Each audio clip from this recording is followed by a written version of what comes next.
Start. आइए अब तीसरा अनुच्छेद देखते हैं। क्या होगा हम सबके साथ जब हम प्रौढ़ हो जाएंगे? क्या आपने कभी सोचा भी है कि आप बड़े होने पर क्या करने वाले हैं? ज़्यादा से ज़्यादा संभावना तो यही है कि आप बड़े होने पर विवाह करेंगे और इससे पहले कि आप यह ज्ञात कर सकें कि आप कहाँ हैं, आप माता या पिता बन जाएंगे। तब आप किसी व्यवसाय अथवा रसोई घर से बन जाएंगे और वहीं आप क्रमशः क्षीण होते रहेंगे। क्या इसी प्रकार से होने वाला है आपका जीवन? क्या आपने स्वयं से यह कभी पूछा भी है? क्या आपको यह प्रश्न नहीं पूछना चाहिए?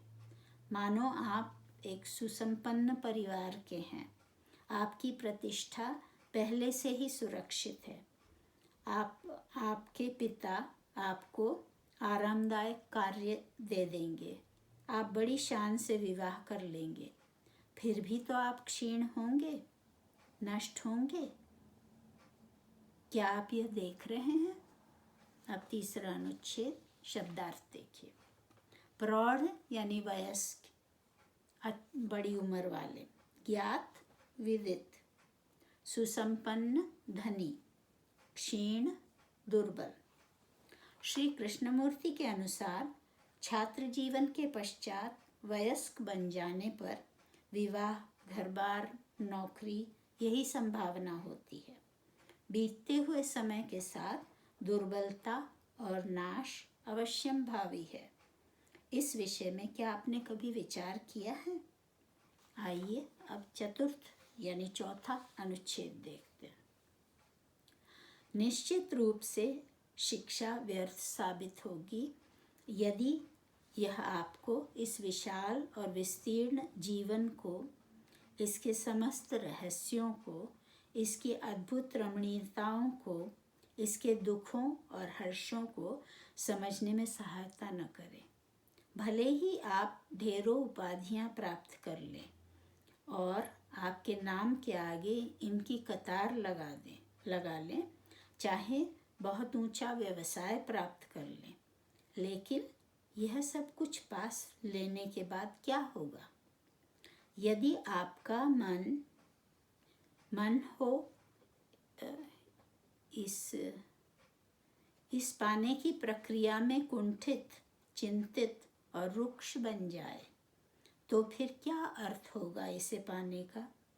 इसलिए आपको किशोरावस्था से ही खोजना होगा कि यह जीवन क्या है, और शिक्षा का क्या यह प्रमुख कार्य नहीं कि वह आप में उस मेधा का उद्घाटन करे जिससे आप इन समस्त समस्याओं का हल खोज सकें।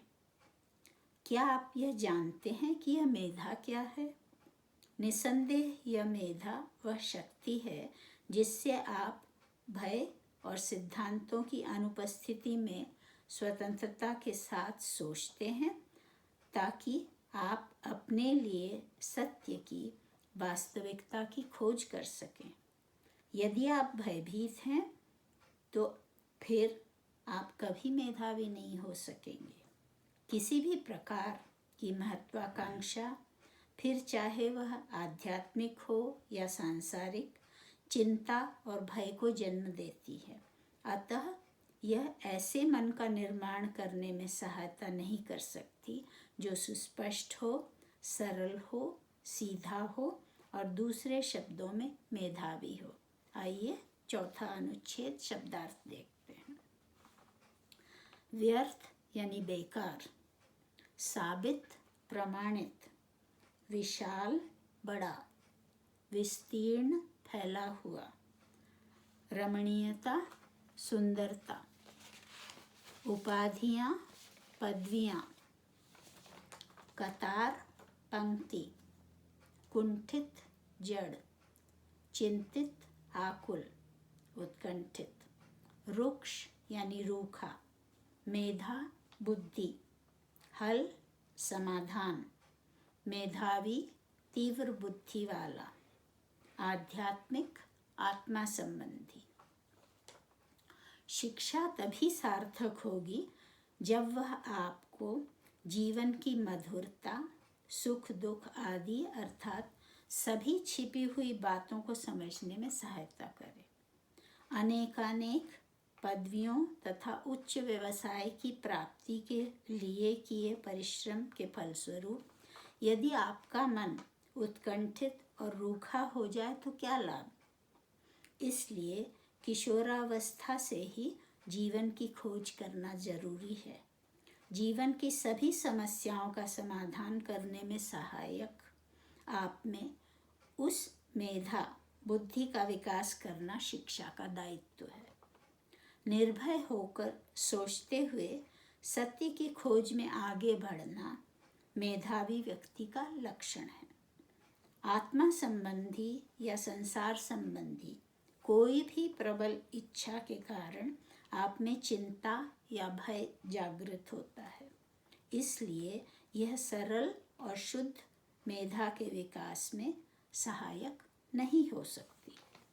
अब अनुच्छेद 5 देखिए। आप जानते हैं कि बचपन से ही आपका एक ऐसे वातावरण में रहना अत्यंत आवश्यक है जो स्वतंत्रतापूर्ण हो। हम में से अधिकांश व्यक्ति ज्यों-ज्यों बड़े होते जाते हैं त्यों-त्यों ज़्यादा भयभीत होते जाते हैं।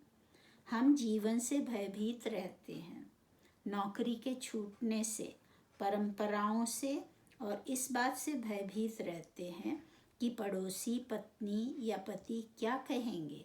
हम मृत्यु से भयभीत रहते हैं। हम में से अधिकांश व्यक्ति किसी न किसी रूप में भयभीत हैं, और जहाँ भय है वहाँ मेधा नहीं है। क्या यह संभव नहीं है कि हम बचपन से ही एक ऐसे वातावरण में रहें जहाँ भय न हो, जहाँ स्वतंत्रता हो।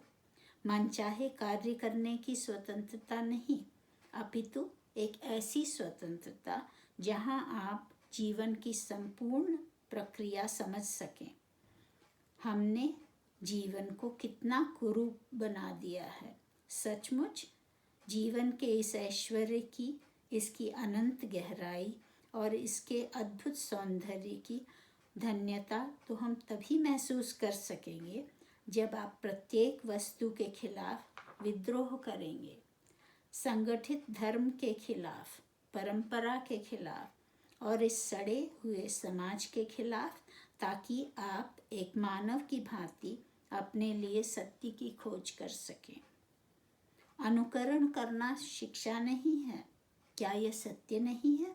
आपके माता पिता, आपके शिक्षक और आपके समाज ने जो कुछ कहा है उसे मान लेना बड़ा आसान है। यह जीवित रहने का सुरक्षित और आसान मार्ग है, लेकिन ऐसा जीवन जीवन नहीं है, क्योंकि इसमें भय है, ह्रास है, मृत्यु है। जिंदगी का अर्थ है कि आपके लिए कि अपने लिए सत्य की खोज, और यह तभी संभव है जब स्वतंत्रता हो, जब आपके अंतर में सतत क्रांति की ज्वाला प्रकाशमान हो। अब शब्दार्थ देखिए।